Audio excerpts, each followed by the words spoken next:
What's going on, Giants fans? Happy Monday. I am still basking in the glory of the victory that we had last night against the Arizona Cardinals, moving to 1-1 on the year. Now, the Giants were looking at 0-2 right dead in the eye, and at halftime, I'll be honest, I was furious. Like I said in my previous video, furious. I was ready to abandon ship.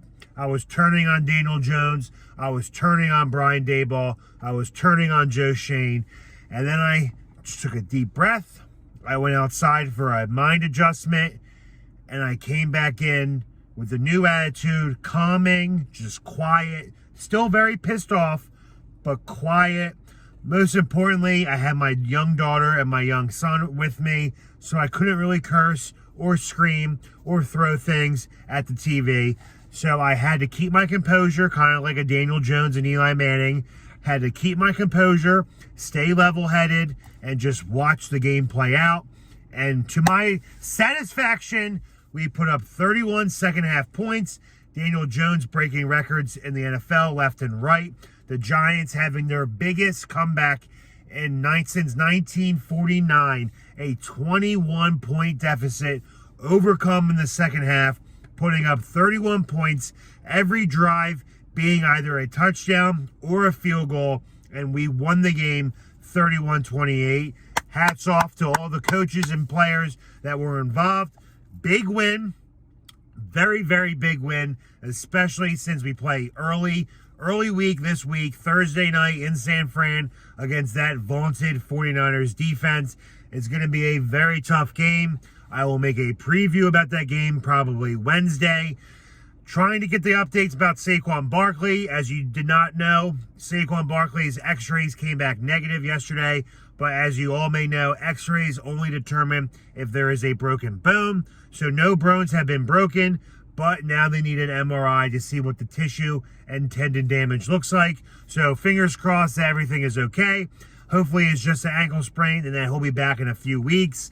I will update you guys more on once that news and information comes my way. But prayers still go out for Saquon. Speedy recovery, because we definitely need him back sooner rather than later. Brian Daboll, my fucking coach. I love that fucking bald-headed man. I love him. He is one of the best coaches that have come to this organization since Coughlin. People were comparing him to fucking Joe Judge. I don't want to hear that fucking pussy's name ever mentioned in the same sentence along with Brian Daboll. Brian Daboll has that I don't call the fucking cops energy. If you don't know what that means, let me clarify. People who call the cops are either narcs, snitches, or just plain old fucking bitches. Brian Daboll was asked in the press conference after the game if Mike Kafka continued to call plays in the second half.